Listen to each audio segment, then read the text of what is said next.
Assalamualaikum warahmatullahi wabarakatuh. Salam sejahtera untuk kita semua. Hari ini saya akan membahas soal sejarah PSAT kelas 12. Ini materinya juga materi kelas 12, yaitu tentang politik. Ya, kita langsung bahas soalnya. Soal yang pertama adalah pada masa demokrasi liberal 1950-1959, kondisi politik Indonesia tidak stabil. Kabinet sering mengalami jatuh bangun. Selama 9 tahun terjadi 7 kali pergantian pemerintahan. Konstituante gagal melaksanakan amanah pemilu 1955 dan hanya dijadikan sebagai ajang perdebatan dan pertentangan antar kelompok partai. Kondisi ini ditambah lagi dengan adanya gerakan separatisme. Muncul pemberontakan PRRI atau Permesta. Untuk menyelamatkan bangsa negara, Presiden Soekarno pada tanggal 5 Juli 1959 mengeluarkan dekret presiden. Dari wacana di atas dapat disimpulkan bahwa demokrasi liberal. Nah, di sini yang ditanyakan adalah dari wacana ini semuanya demokrasi liberal itu bagaimana sampai Soekarno itu mengeluarkan dekret presiden dan kemudian berganti dengan demokrasi terpimpin. Di sini A tidak cocok diterapkan di Indonesia, yang B eksekutif gagal menjalankan pemerintahan, tidak berfungsinya partai politik. Kemudian belum waktunya diterapkan di Indonesia presiden sebagai kepala pemerintahan.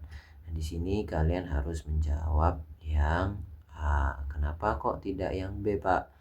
Kenapa kok tidak yang gagalnya eksekutif? Nah, di sini kan eksekutif juga ada presiden. Kemudian tidak berfungsinya, kenapa kok bukan yang C, tidak berfungsinya partai-partai politik? Nah, kalau yang ditanyakan adalah tentang pertentangan partai politik ini dan juga pergantian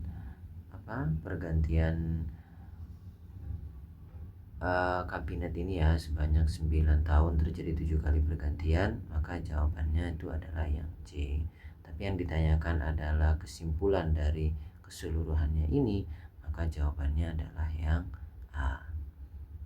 Oke, kita lanjut ke soal berikutnya. Perhatikan beberapa kebijakan politik pada masa demokrasi terpimpin. Nah, ini masa demokrasi terpimpin. Kemudian kebijakan yang diambil yaitu adalah pengangkatan Presiden Soekarno menjadi presiden seumur hidup, ya. Kemudian pembubaran DPR hasil pemilu 1955. Kemudian presiden menunjuk anggota MPRS. Kesimpulan dari informasi di atas adalah, jadi kalian di sini harus menjawab yang A. Kerjasama yang baik antar lembaga negara, kekuasaan presiden semakin dominan, MPRS merupakan mandataris presiden, kedudukan DPR di bawah presiden, Indonesia dalam keadaan darurat. Di sini kalian harus menjawab yang B. Kekuasaan presiden semakin dominan. Kenapa? Kalian bisa lihat di sini. Ya, Soekarno di sini mengangkat dirinya sebagai presiden seumur hidup. Berarti kan tidak ada yang bisa menggantikan dia. Kemudian Soekarno juga melakukan pembubaran DPR hasil pemilu, padahal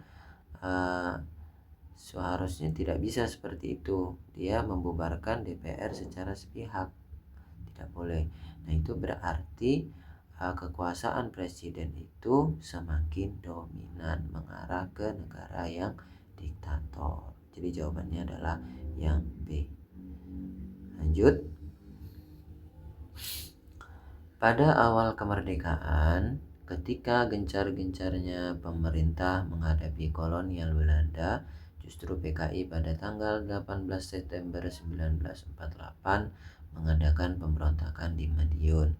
Pemberontakan yang dipimpin oleh Amir Syarifuddin dan Musso tersebut jika dilihat secara ideologis. Oke, yang ditanya di sini adalah pemberontakan PKI ini dilihat dari aspek ideologis, tujuannya apa, gitu ya.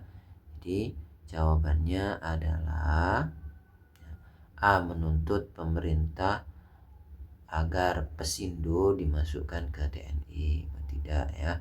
Untuk membentuk pemerintahan tandingan di Madiun. Tidak juga.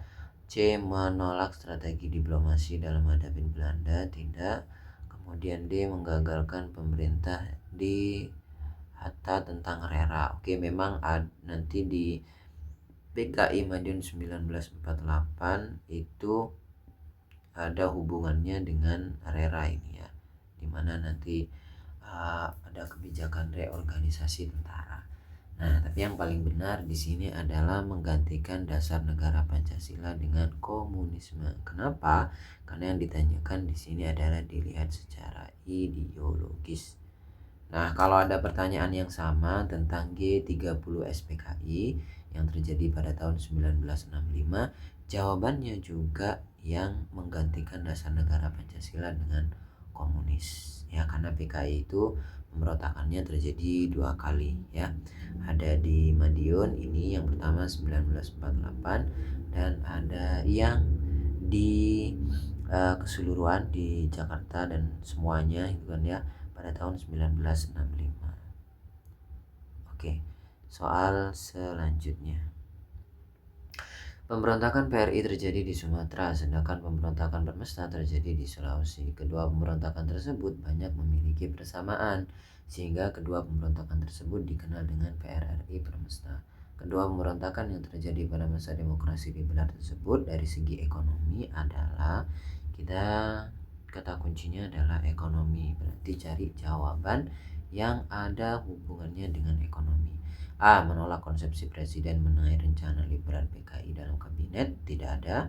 Presiden dinilai melanggar hukum mengenai rencana pembubaran Konstituante yang dibahas hukum. Menolak rencana presiden yang akan mengeluarkan kebijakan dekret presiden, ini politik. Ketidakadilan pemerintah dalam mengalokasikan dana pembangunan. Di sini ya ada tentang mengalokasikan dana. Ya, berarti disinilah jawabannya, yaitu adalah yang D. Jadi jawaban dari soal ini itu adalah D karena berhubungan dengan ekonomi. Yang E itu tidak ada hubungan ekonominya. Oke, selanjutnya soal yang berikutnya. Perhatikan data-data di bawah ini ya. Adili Soeharto dan kroni-kroninya, amandemen undang-undang, tegakkan supremasi hukum, pisahkan polisi dari ABRI, berantas perdagangan narkoba. Pada akhir tahun 1997, krisis MON mulai dirasakan Indonesia dengan ditandai turunnya nilai tukar rupiah atas dolar Amerika. Kondisi tersebut menyebabkan terjadinya krisis ekonomi serta krisis politik dan kepercayaan, sehingga mahasiswa melakukan demonstrasi menuntut reformasi. Yang merupakan agenda reformasi dari para mahasiswa adalah, jadi yang ditanyakan itu adalah agenda reformasi, tuntutan mahasiswa ketika melakukan yang namanya unjuk rasa itu apa aja. Nah, di sini tentu yang berantas perdagangan narkoba tidak, polisi dari ABRI, pisahkan polisi dari ABRI ini nanti zamannya Habibie dan Gus Dur. Nah, maka di sini bisa kita temukan jawabannya adalah 1. Adili Soeharto dan kroni-kroninya. 2. Amandemen Undang-Undang Dasar, tegakkan supremasi hukum. Nah, jawabannya itu adalah yang 1, 3, dan 4 ya. 1, 3, 1, 2, dan 3. Jawabannya adalah 1, 2, dan 3. Selanjutnya, pada sidang PPKI, ini berarti setelah kemerdekaan, pada tanggal 22 Agustus 1945 diputuskan tentang pendirian PNI, Partai Nasional Indonesia, sebagai satu-satunya partai di Indonesia. Pembentukan partai tunggal ini ditandai sebagai negara totaliter. Totaliter ini maksudnya negara yang negara yang satu pemerintahan gitu ya maksudnya, atau diktator gitu ya.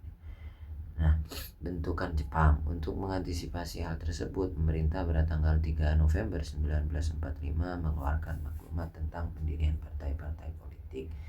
Makna keluarnya maklumat tersebut adalah, jadi yang ditanyakan adalah makna keluarnya maklumat pendirian partai politik yang awalnya itu partai politiknya cuma satu, PMI, kemudian nanti banyak partai yang muncul atau yang dibentuk. Nah, di sini yang adalah terbentuknya sistem pemerintahan totaliter, Indonesia menganut sistem multipartai, pemerintahan menganut sistem monopartai.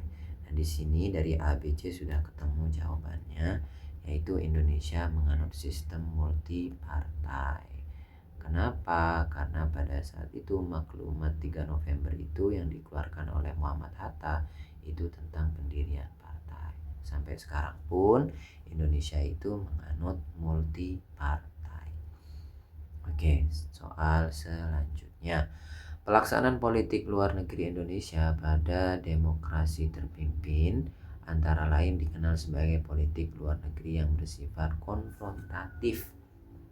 Konfrontatif ini artinya adalah menyerang ya, maksudnya gitu. Politik yang menyerang. Hal ini didasarkan atas bukti. Nah, yang di sini tanyakan adalah buktinya, yaitu pertama konflik dengan Belanda. Di sini konflik Belanda itu bukan masa demokrasi terpimpin, tapi masa demokrasi liberal. Kemudian menentang pembentukan Federasi Malaysia, menyelenggarakan pekan olahraga Nivo Games at Neo Emerging Forest ya. Pembangunan proyek ini tidak ada hubungannya, ini juga tidak ada hubungannya ya. Maka kemudian jawaban yang benar itu adalah menentang pembentukan Federasi Malaysia. Ini yang mengawali kita konflik dengan Malaysia ya pada saat demokrasi terpimpin sampai nanti berakhirnya pemerintahan Soekarno. Pada masa pemerintahnya Soeharto nanti kita berdamai dengan Malaysia. Oke, jawabannya adalah yang B. Soal selanjutnya, tampilnya B.J. Habibie menjadi Presiden RI menggantikan Presiden Soeharto. Masa pemerintahan B.J. Habibie relatif pendek. Meskipun demikian, terdapat keberhasilan yang berhasil dicapai di antara di bidang politik, yaitu di sini di bidang politik lepasnya Timur tidak ya. Kemudian menegakkan supremasi hukum ya, cuma di sini kita lebih menekankan kepada jawaban yang A, pelaksanaan pemilu yang luber dan jurdil. Kalau yang ini masalah-masalah yang terjadi masa demokrasi terpimpin. Di sini kan yang ditanyakan adalah masalah keberhasilan ya. Kalau lepasnya Timor Leste itu tentu bukan keberhasilan. Oke. Soal selanjutnya. Pemerintah Abdurrahman Wahid tidak berlangsung lama, hanya sekitar 2 tahun. Meskipun demikian banyak terjadi perubahan antara lain terhadap golongan minoritas, sehingga Abdurrahman Wahid mendapat penghargaan sebagai Bapak Pluralisme. Hal ini disebabkan ya, kita akui Presiden Abdurrahman Wahid adalah mendapat penghargaan Bapak Pluralisme. Dari apa?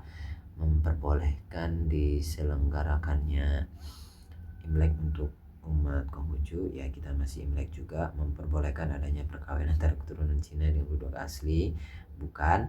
Menyatakan agama Konghucu sebagai agama yang diakui oleh pemerintah. Nah, ini jawaban yang benar ya. Jadi menyatakan agama Konghucu sebagai agama yang diakui oleh pemerintahan Indonesia. Karena ada beberapa agama yang diakui di Indonesia. Nah, Indonesia tidak mengakui yang namanya ateisme. Oke, soal selanjutnya. Pada masa pemerintahan Susilo Bambang Yudhoyono banyak dilakukan penataan di bidang pemerintahan, baik di bidang politik, sosial maupun hukum. Lembaga yang dibentuk sebagai perwujudan dari melaksanakan agenda reformasi untuk mewujudkan pemerintah yang bersih dan berwibawa. Agenda reformasi itu apa? Yaitu masalah korupsi. Berarti kalau masalah korupsi di sini badan apa yang dibentuk? Tentu saja bukan Mahkamah Konstitusi, tapi adalah Komisi Pemberantasan Korupsi atau kita singkat dengan KPK. Selanjutnya, ini soal yang terakhir ya. Oke, selamat belajar. Terima kasih. Assalamualaikum.